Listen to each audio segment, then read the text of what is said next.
चंपिया मुहाल है। दीदी रे मौज आए रही। हाँ रे चंपिया बड़ी मौज आई गई। बढ़िया ठंडा पेप्सी कोका कोला लाई आई।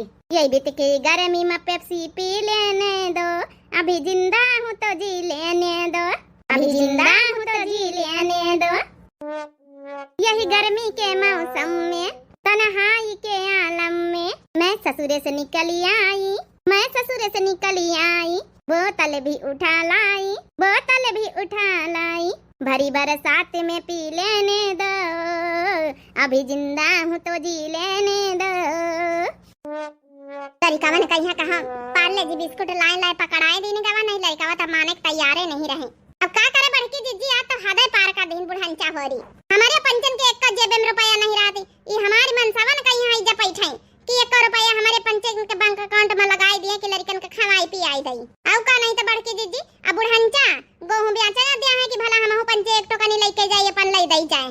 हम पंचे अब बेचबे त बहिनी मंगरी उठाई है, आज अन्य तो करबे भई है अपने बिटियन के नाती नतकुरन कहीं खवाए रही। हम पंचन के लड़का मुंह दिया खाए, अरे हम पंचन का न दिए लड़कावन का तो दइन दिए। लड़की दीदी आज बुढ़ांचा आज बहुत गलत